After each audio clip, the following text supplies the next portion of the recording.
sino estamos proclamando una persona.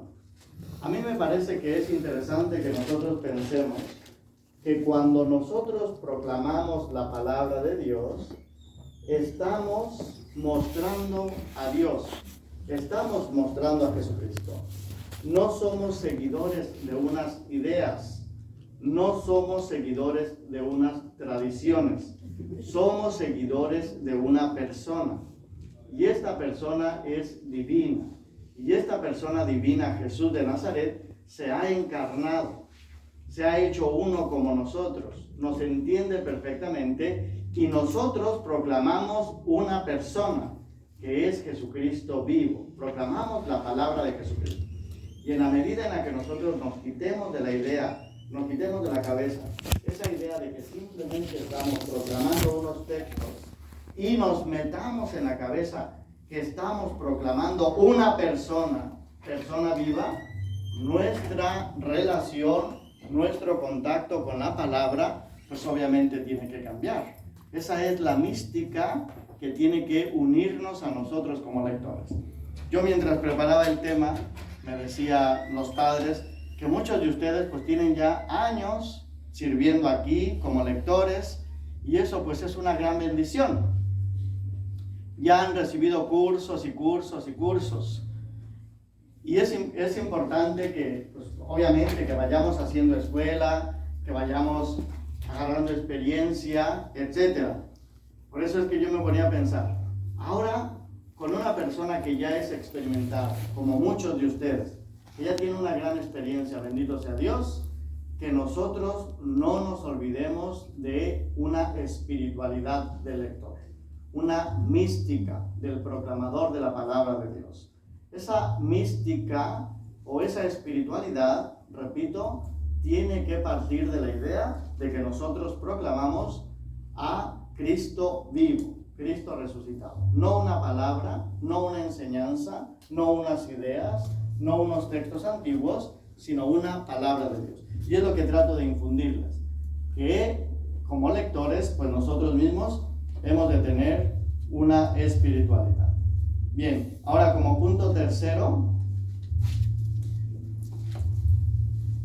la Santa Madre Iglesia, otra idea fundamental, es que la liturgia de la Iglesia es una riqueza de todos.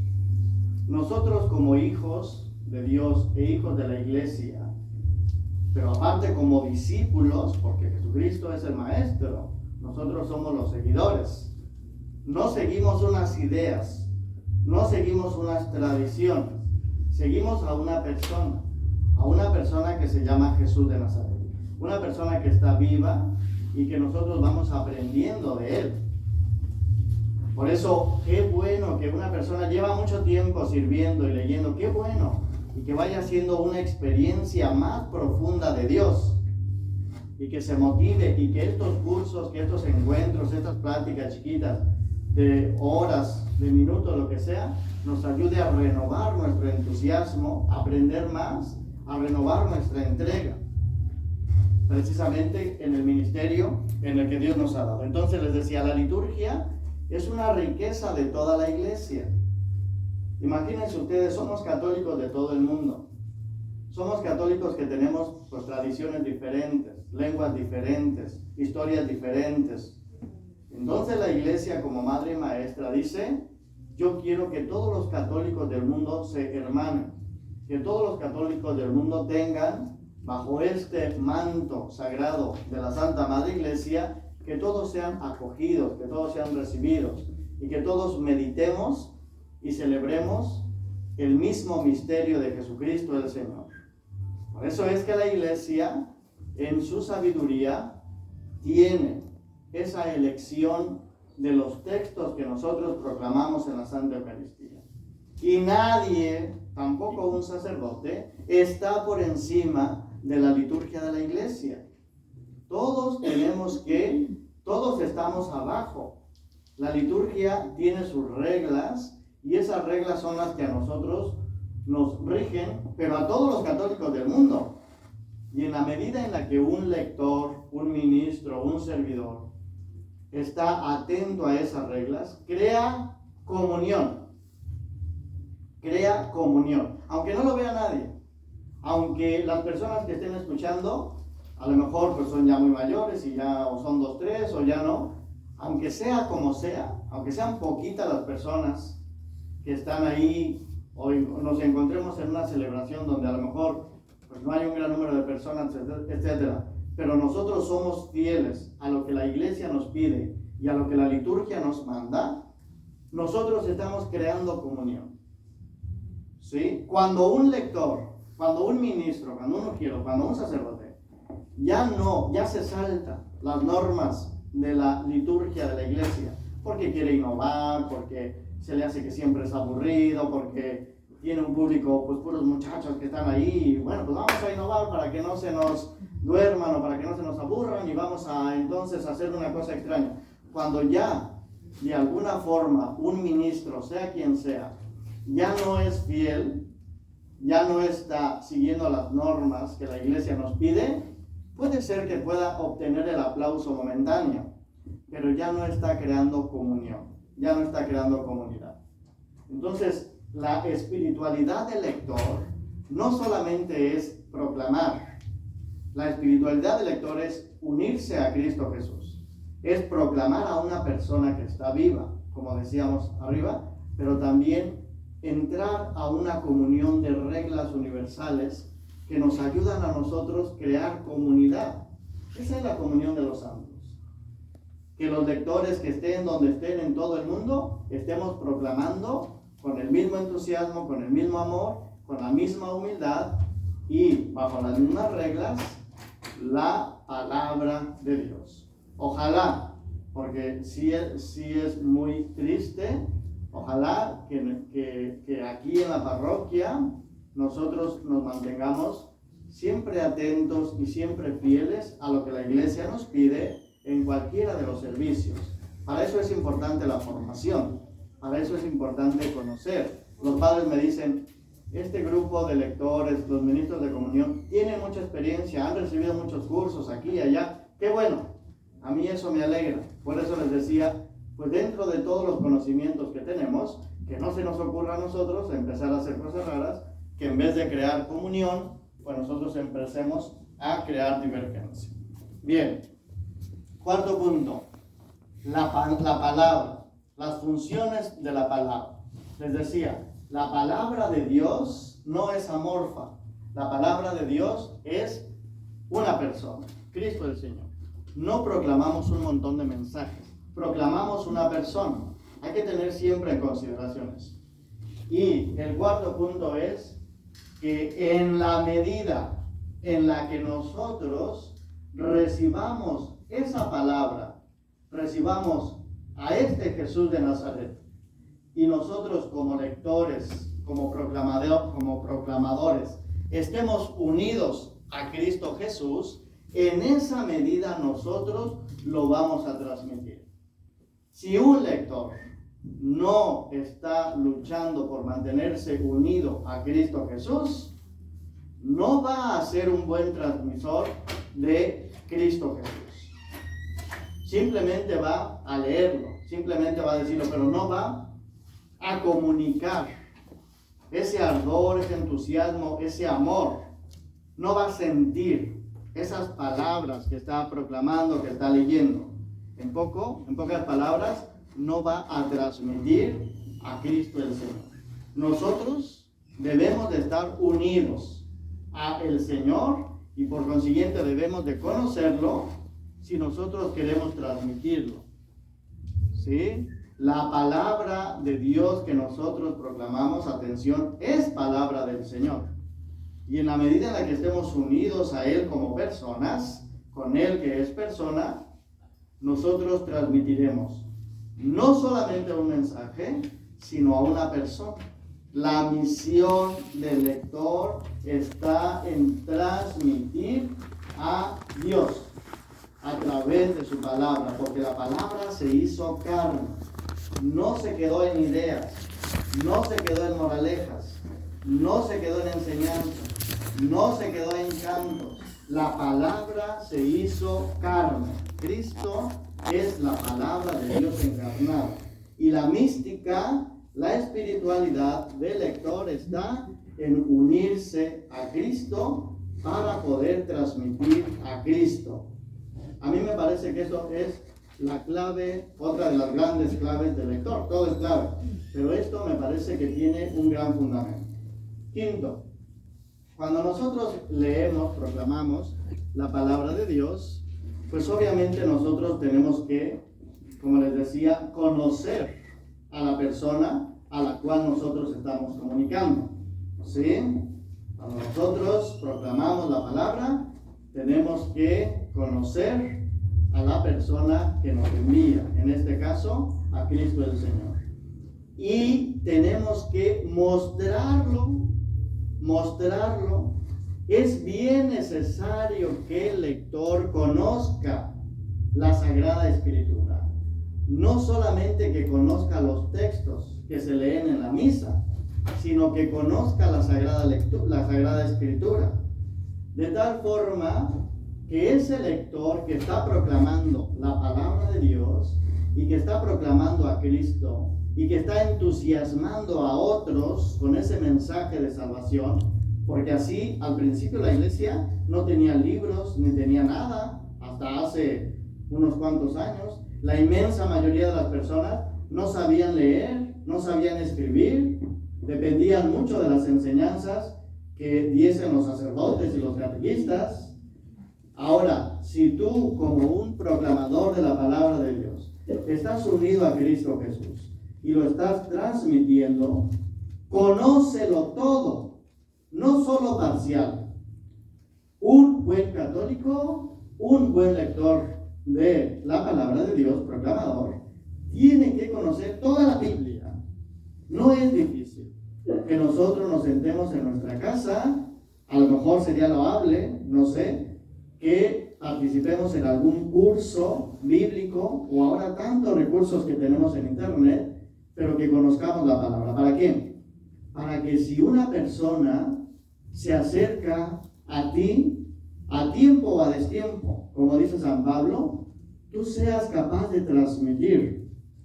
Que a ti te diga, oiga, a mí me llamó la atención lo que usted estaba diciendo de el profeta Zacarías. Y fíjense que me llamó mucho la atención que usted estaba diciendo que un rey fue a buscar al profeta y no me acuerdo cómo se llama ese rey, pero usted lo leyó bastante bien. Y resulta de que ese rey le dijo al profeta que le pidiera una señal, pero luego no me acuerdo qué más le dijo, pero usted lo dijo muy bien. Y luego el profeta le contestó, no me acuerdo qué le contestó, y de alguna forma el profeta le contestó lo que Dios sí quería. Y total que al final, a mí me encantó todo eso, pero ¿sabe qué? Pues yo vengo de trabajo, yo no estoy en los lectores, yo no sé leer bien, porque apenas tuve la primaria y tuve que venirme para acá, no he tenido oportunidad, pero yo quiero conocer eso. Y el lector le dice, ¿qué? ¿Qué profeta? ¿Cuándo leí yo eso? El rey, tampoco me acuerdo cómo se llamaba el rey. ¿Y qué le dijo? ¿Qué le dijo? No sé qué le dijo el rey. No era rey. No sé si era rey. Pues no sé si era rey o no era rey. Pues total, pues vaya usted y pregúntele al padre. Y el padre, pues bueno, el padre no. Le dice, vente a confesar y luego vamos. Pero fíjense, eso es bien frecuente. Que nosotros mismos, que somos lectores y transmisores de la persona de Cristo, que si somos capaces de entusiasmar al otro con el mensaje de Jesucristo, y de tal forma que la persona católica que viene poquito a misa, o que casi no viene, o que casi no habla, se acerque para preguntarte, habrás logrado mucho. Pero si nadie te pregunta, nadie te dice, nadie a nada, algo está fallando en ti. No estás uniéndote a Cristo. No estás transmitiendo a Cristo. A lo mejor lees muy bien, pero no le estás transmitiendo. Por eso el lector tiene que ser un testigo, una persona que dé testimonio y que conozca la palabra de Dios y que entusiasme a la otra persona, al católico que casi no viene.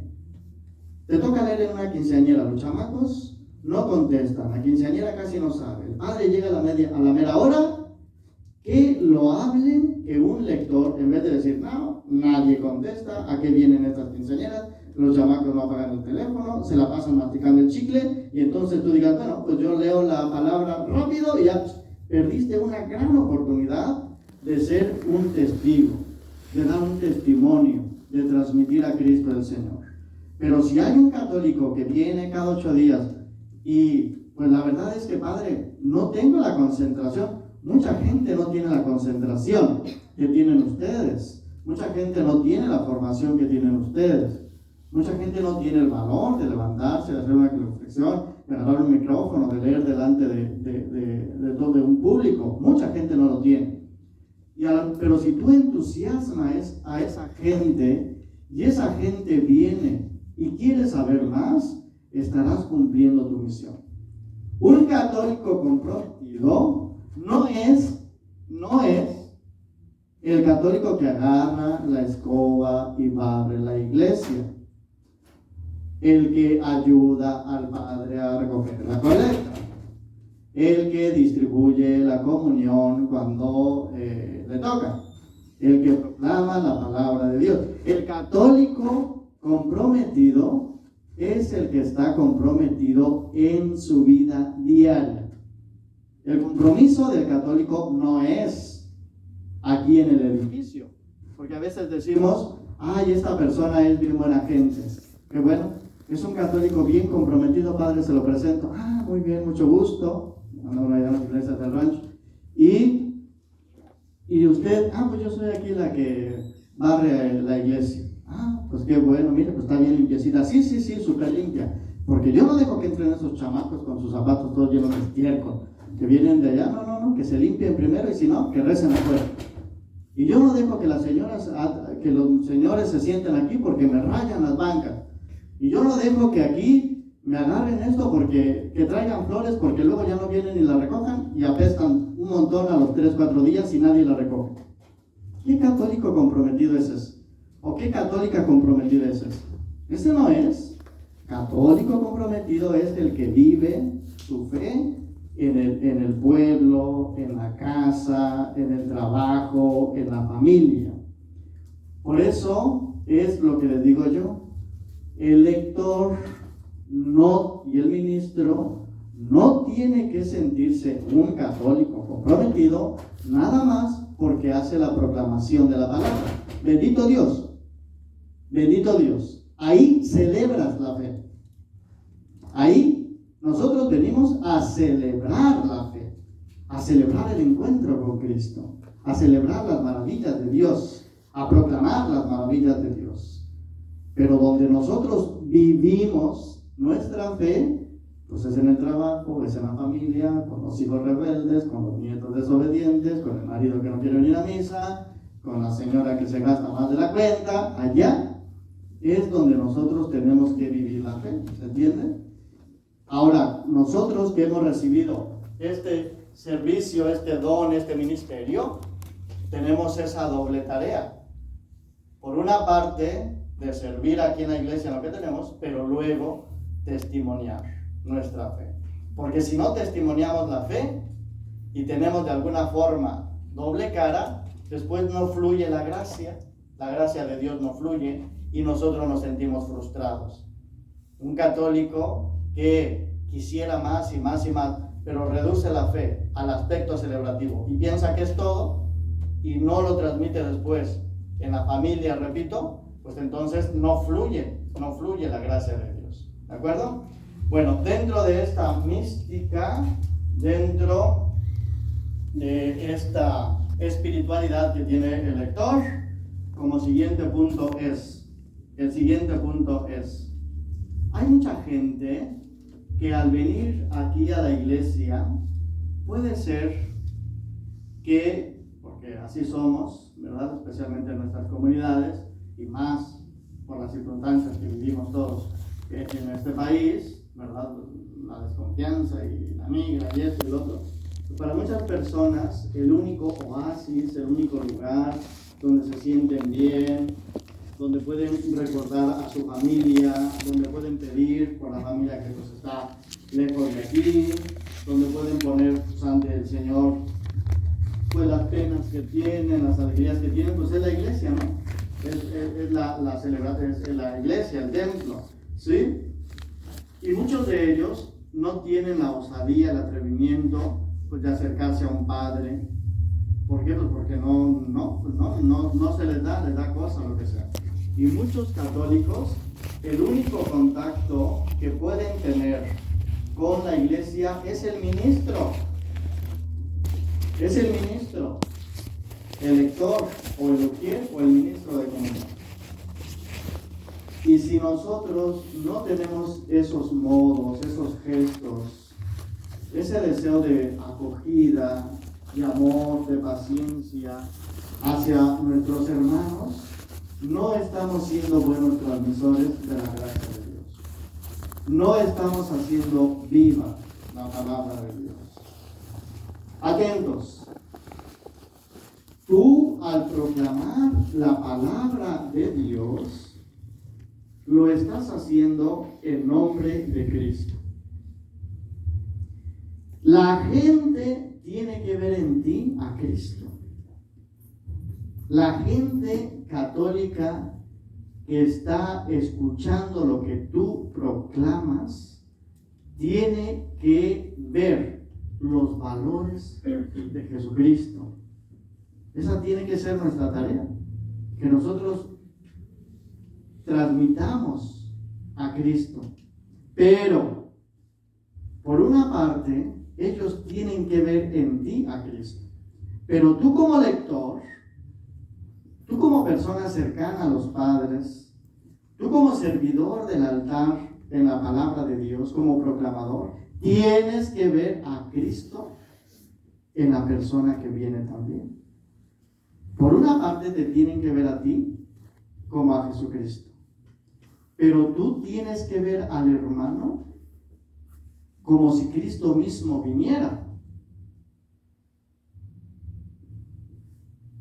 Eso es lo que nos hace católicos. Eso es lo que nos hace hermanos. No el que es indiferente. Porque es bien triste encontrar a un servidor de la iglesia, a un ministro, a un lector, que luego es bien indiferente con la gente. Ya no digo yo si son groseros, yo la verdad no los conozco, espero en Dios que no, y les debo mucha educación. Pero alguien que sea grosero, pues bueno, ni de ministro ni de otra cosa, no nos queda, no es nuestra labor. Hay mucho maltrato fuera, como aquí adentro también lo hay, ¿verdad? Pero, dice el Papa Francisco, la gran globalización de este tiempo es la indiferencia. Nos hacemos indiferentes, ¿verdad?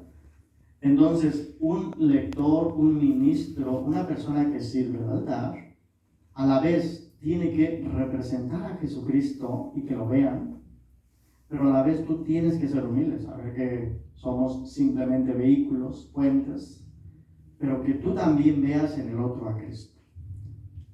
Y ese tiene que ser un gran reto, especialmente al que no te cae, al que siempre anda con lo mismo, al que de alguna forma pues está durmiendo cuando tú estás proclamando la palabra, o no se diga entre nosotros, también entre nosotros como ministros. A veces los pleitos más candentes están entre nosotros, somos diferentes, somos personas diferentes, y si dos lectores no se hablan, si dos lectores se critican, si dos lectores ya no están en acuerdo, ¿ustedes creen que la gente que viene no se da cuenta?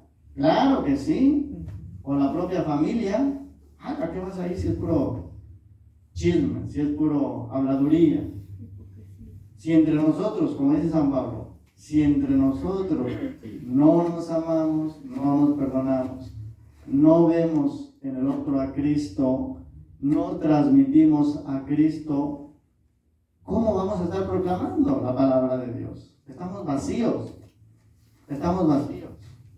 Dice el profeta Isaías, atención, si tú lees o escuchas o proclamas la palabra de Dios y no la retienes, eres como un aljibe agrietado, que no la retienes. Por eso entre nosotros, el lector, es el primero, ministro, somos los primeros que, como dice el apóstol San Pablo, póngale comillas, debemos custodiar la palabra, guardarla en la mente y en el corazón, a ejemplo de la Virgen. Los que tenemos que rumiar la palabra somos nosotros, los que la proclamamos. Cuando nosotros proclamamos la palabra de Dios en la misa el domingo, y la estás preparando ya desde el viernes o el sábado, o los días que sean necesarios, y después vuelve a tu mente, vuelve a tu corazón, esa es la gracia de rumiar la palabra. Todos saben lo que es rumiar, ¿no? Yo soy de rancho, mi padre fue de un ranchito en Zacatecas. Las vacas cuando dan de comer, comen y comen y comen y comen y comen y comen y comen y no paran.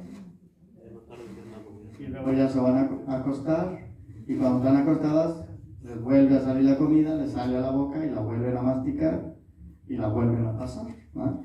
Si nosotros, porque tenemos que preparar la lectura y tenemos que estar con los nervios, con el micrófono o con el cuello alzado, lo que sea, porque pues somos como somos, no nos da tiempo, bueno, pues luego, cuando venga la palabra a tu vida, ruméala. Es una palabra clave, o sea, haz la vida, recuérdala.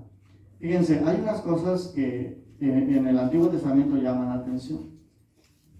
Uno de los preceptos era: guarda la palabra en tu mente y en tu corazón. Guarda. Oiga, pero son muchas cosas y yo no puedo aprender tanto. Escríbelas. Escríbelas en una especie como de listones y las ponían en los abrigos. Y ahí llevaban las famosas filacterias, que eran como unos listones donde se escribía el texto de la palabra de Dios, preceptos, mandatos de la palabra de Dios. Lo hacía el pueblo de Israel. Cayeron en exageración, porque Cristo les dice: alargan las filacterias. O sea, había una gente así como de las estudiantinas que llevan muchos listones, pues había unos que llevaban muchos y dicen: uy, ¿este cuánto conoce de la palabra? Bueno, fueron exageraciones, fue triste aquello. Pero a lo que voy es que el mandato de la palabra es: no dejes que se te escape, sino guárdala en tu mente y en tu corazón. Y si se te va, pues escríbela para que tú la estés rumiando. Entonces nosotros, como lectores, proclamadores de la palabra de Dios, pues también dentro de la mística de la espiritualidad del lector está en rumiar la palabra. ¿Alguna pregunta sobre la mística de la espiritualidad del lector? Bueno, vamos a cosas más prácticas. Bueno, todos conocen ya las reglas o las normas que hay para los lectores, ¿sí? ¿Alguna pregunta por ahí? No todos. ¿Algo? Todos conocen, me imagino que ya en los otros cursos les han dado las reglas. ¿No les han dado las reglas de los lectores? Yo hablándoles allá de... Ya, mira. No, pero todo tiene su importancia. Miren, este es la instrucción general del misal romano. Este lo trae, todos los misales romanos lo traen al principio. Este es un librito que yo tengo aparte. Y aquí nos habla de las normas, de las reglas que tiene que seguir cada uno. Los ministros de comunión, los lectores, el padre, los diáconos, los monaguillos, el canta. Aquí está todo. ¿Sí? Yo pensé que ya lo habían llevado. Entonces voy a buscarlo aquí y vamos a leerlo. ¿Les parece? Para estar un poquito más para ir aterrizando. Bueno, la Santa Eucaristía se divide en dos partes, ¿sí? La primera es la liturgia de la palabra y la segunda es la liturgia eucarística. Son las dos grandes partes de la misa. Pero es una sola celebración. Son las dos partes. La primera parte que comienza desde el momento en el que el sacerdote da el beso al altar. El beso al altar. Esa procesión de entrada, ese canto, y cuando el padre llega y hace veneración al altar, el altar donde se va a celebrar el sacrificio de la Santa Eucaristía, el sacerdote en nombre de Jesucristo besa el altar como el beso de bienvenida que el esposo, Cristo esposo, le da a su esposa, que es la iglesia, que son todos los feligreses. Cuando usted ve que el padre besa el altar, es el beso de Cristo esposo con la esposa, que es la iglesia. Lo mismo al final. Cuando ya termina la misa, vuelve a dar el beso el padre en nombre de Cristo a la iglesia. Bueno, toda esa primera parte que va desde ahí hasta las peticiones y el domingo el credo, hasta antes del ofertorio, es la primera parte que se llama liturgia de la palabra, ¿sí? Donde nosotros proclamamos la palabra, y no es que sea más importante una palabra que otra, el Antiguo que el Nuevo Testamento, sino que todo tiene su importancia. Por eso es que cuando se termina la lectura uno no tiene que decir, esta es palabra de Dios. No. ¿Por qué? Porque la otra también es. Porque el Salmo también es, porque el Evangelio también es. Entonces simplemente hay que decir palabra de Dios. Bien, dice en el número 29 de las instrucciones generales del misal romano: cuando se leen en la iglesia las sagradas escrituras, es Dios quien está hablando a su pueblo, y Cristo presente en su palabra es el que anuncia el Evangelio. Cuando se leen las lecturas, ¿quién está hablando? Dios. ¿Sí? Y en el Evangelio Cristo se está haciendo presente. El Verbo se hizo carne. Grábense eso. Eso lo vamos a celebrar en Navidad. Reflexionenlo mucho. La palabra se hizo carne. O sea, no es puro cuento. No es pura enseñanza. No es puro rollo. Es una persona viva que se llama Jesús de Nazaret. Que nosotros lo vimos nacer en un pesebre y que nosotros lo vimos morir en una cruz y que resucitó. Persona viva. No es puro cuento. Segundo, por eso las lecturas de la palabra de Dios que proporciona a la liturgia un elemento de grandísima importancia, deben de ser escuchadas por todos con veneración. Y aunque la palabra divina en las lecturas de la Sagrada Escritura va dirigida a todos los hombres de todos los tiempos y está al alcance de su entendimiento, sin embargo, su comprensión y eficacia aumenta una explicación viva, es decir, con la homilía, que es parte de la acción litúrgica. Aquí nos habla de la importancia de la palabra de Dios. Bien, segundo, gestos y posturas corporales. Los gestos y las posturas corporales también de los lectores deben contribuir a que toda la celebración se caracterice por el decoro y la noble sencillez. O sea, nosotros con nuestros gestos también hablamos. Un lector, por eso es bien importante los acuerdos, dónde vamos a hacer la inclinación, cómo vamos a hacer la procesión hacia las lecturas. ¿Sí? Los gestos hablan mucho. Uno mismo se da cuenta cuando un lector está preparado y cuando no. ¿Sí? Cuando el lector llega corriendo a última hora, o cuando está todo nervioso porque no supo bien qué lectura era, o, por ejemplo, yo voy en la misa, ¿no? Cuando es alguien nuevo y uno no sabe ni qué, pues, ¿sí? Bien, entonces, nosotros hablamos con nuestra palabra, pero también hablamos con nuestros gestos. Y dice, tiene que haber un decoro y una sencillez. Ahora, ¿para qué? Para que la gente perciba el significado verdadero y pleno de sus partes y se fomente la participación de todos. Es decir, que tú como lector, con tus gestos sencillos, tienes que hacer que la gente participe, que las demás personas participen. Para conseguir esto será necesario atenerse a las normas definidas por esta instrucción. Es muy importante, dice aquí, que haya una postura común. ¿Una qué? Postura común. Eso es bien importante, sobre todo si somos muy heterogéneos. Hay jóvenes, hay mayores, de una formación, de otra, pero todos estamos sirviendo en esta iglesia. Y estamos aquí. Y tenemos que llegar a unos acuerdos para que nosotros manifestemos con nuestros gestos, nuestras posturas, un mensaje común. Somos humanos y tenemos preferencias. Hasta un padre, ¿no? Hasta los padres. Ay, a mí me gusta más que celebre este padre. No, no tiene que decir eso. Aunque sea un padrecito como sea, es Cristo el que... Sí, pero es que este padre... Somos así. Lo mismo la gente, ¿no? Ay, a mí me gusta... Ay, otra vez esta señora, vale. No le entiendo. Ay, le tocó a este muchacho. Ay, este niño. ¿Verdad?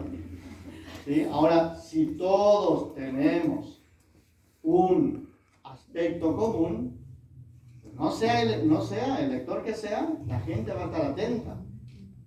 ¿Sí? La gente va a estar atenta. Entonces, ojalá, en nombre sea de Dios, ¿verdad? Que como lectores podamos tener un consenso, una comunión, una comunicación. Por eso les hablaba al principio, si no hay una mística, nos convertimos en técnicos. Y si somos técnicos, pues siempre va a haber uno mejor, uno peor. Y les aseguro que vamos a encontrar gente muchísimo mejor leyendo fuera que dentro. Pero no somos eso. Somos discípulos y queremos transmitir a Cristo. Y nos queremos congregar en nuestra parroquia a la que amamos. Y queremos servir. Y por eso tenemos que lograr un consenso, ¿verdad? La postura corporal común que han de observar todos los que toman parte en la celebración es un signo de unidad de los miembros de la comunidad cristiana congregada para celebrar la Sagrada Liturgia, ya que expresa y fomenta al mismo tiempo la intención y los sentimientos de los participantes.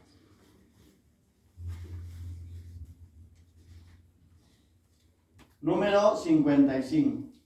Las lecturas tomadas de la Sagrada Escritura con los cantos que se intercalan constituyen la parte principal de la liturgia de la palabra. La homilía, la profesión de fe y la oración universal la desarrollan y concluyen. Pues las lecturas que luego explican la homilía, allí en las lecturas Dios habla a su pueblo. Dios le descubre a su pueblo el misterio de la redención y de la salvación. Dios ofrece alimento espiritual. Y el mismo Cristo, por su palabra, se hace presente en medio de los fieles. Fíjense, nosotros cuando llegamos a la Eucaristía, rápidamente lo digo, nosotros necesitamos el alimento espiritual. Ese alimento espiritual es el cuerpo y la sangre de Cristo. Pero también es la palabra. A ver, si tú vas a un banquete, como tantas veces lo hemos dicho, a no ser que seas un descarado gorrón, nada más vas a comer y ya. Pero si vas a un banquete de una persona que te ama, tu madre, tu padre, tu hermano, tu hija, no solamente vas a comer y a decir, uy, qué rico te quedó el pozole, el atole, el mole, el pinole, el pozole, todo lo que cabe en ole. Tú conversas con esa persona. Tú hablas con esa persona. Y si tú vas con esa persona a la que tanto amas, que tanto te ama, y tienes una sabrosa conversación y una sabrosa comida, pues te vienes contento, ¿o no? Si tú vas a una casa y solamente te ofrecen un banquete espléndido, pero ni te pelan, a todos nos ha pasado, ¿no? Llega uno, no sabe ni con quién hablar, y la comida es exquisita, pero comes y vámonos. Porque pues aquí como que no, sí, somos amigos y todo, pero no hablamos más que de puras cosas superficiales. Bueno, pues cuando alguien viene a la misa, tiene que recibir la palabra de Dios, el mensaje del Señor, como un alimento que necesitamos todos. ¿Se entiende? No solamente es comulgar el cuerpo y la sangre de Cristo, es que también esa persona reciba el mensaje. Por eso hay que leerlo con entusiasmo, con amor, sabiendo que estamos transmitiendo a Cristo Jesús. Bien. Esta palabra divina la hace suya el pueblo con el silencio y con los cantos, y muestra su adhesión a ella con la profesión de fe, y una vez nutrido con ella en la oración universal, hace súplicas por las necesidades de la iglesia entera y por la salvación de todo el mundo. La liturgia de la palabra se debe celebrar de tal modo que favorezca la meditación. O sea, tú en tu lectura, en tu proclamación, debes de provocar que la persona se quede pensando. Interesante, ¿no? Interesante. Bendito Dios y bendito tu lector, si cuando lees, cuando proclamas, la gente se queda con preguntas. Qué bueno. Qué bueno. Lo peor es que se queden indiferentes, lo que decíamos, ¿no? Un buen proclamador que deja, caray, ¿de qué habló? Del profeta Jeremías. De tal forma que, oiga, ¿quién es el profeta Jeremías? Pregúntele allá. Un lector tiene que conocer lo que está leyendo, tiene que conocer. Bueno, dice aquí, ¿ok? Por eso se debe evitar absolutamente toda forma de apresuramiento. No sé por qué hay gente que cuando se pone nerviosa quiere hacer las cosas más rápido, leer más rápido, acabar más rápido, y eso provoca un caos, ¿verdad? En vez de tomárselo con más calma, camina rápido, choca con todo, lee rápido, se baja rápido y... Bueno, evitar un apresuramiento que impida el recogimiento. En ellas son convenientes también breves momentos de silencio, acomodados a la asamblea reunida, en los cuales, con ayuda del Espíritu Santo, se perciba con el corazón la palabra de Dios y se prepare la respuesta por medio de la oración. Vean ustedes, entonces la lectura de la palabra de Dios tiene que provocar la meditación y la oración. Estos momentos de silencio pueden ser observados oportunamente, por ejemplo, antes de que inicie la misma liturgia de la palabra, después de la primera y la segunda lectura y terminada la homilía. Aquí tiene que haber un acuerdo, obviamente, con los padres, ¿verdad? Pero es importante los silencios. ¿Por qué? Porque Dios, si ahorita todos estuviéramos hablando, ¿nos entenderíamos? Se necesita que uno esté hablando y que el otro esté en silencio, ¿no? Entonces, cuando Dios habla, se necesita que nosotros estemos en silencio. Pero luego nosotros necesitamos silenciarnos y, digamos así, nosotros como lectores necesitamos provocar esos silencios para que la gente hable con Dios. ¿Se me explicó? Porque si nada más habla y habla y habla, no hay diálogo. ¿Sí? En la lectura se dispone de la mesa de la palabra de Dios a los fieles, se les abren los tesoros bíblicos. Se debe, por tanto, respetar la disposición de las lecturas bíblicas, la cual pone de relieve la unidad de los dos testamentos y la historia de la salvación. No está permitido cambiar las lecturas, cambiar el salmo que contiene la palabra de Dios por unos textos no bíblicos. Me imagino que aquí nunca pasa, ¿no? Pero cambiar la palabra, los textos, no está permitido. En la misa celebrada con el pueblo, las lecturas se proclaman siempre desde el ambón. Yo no sé si aquí hay el grupo de lectores, ¿verdad? De lectorcitos, de niños. ¿Hay niños que leen también? Bueno, pues no es por nada, pero es mejor. ¿Por qué? Porque los niños todavía no tienen esa formación. A lo mejor pueden leer mejor que muchos de nosotros, pero no tienen todavía esa capacidad de transmitir, ¿verdad? Los niños.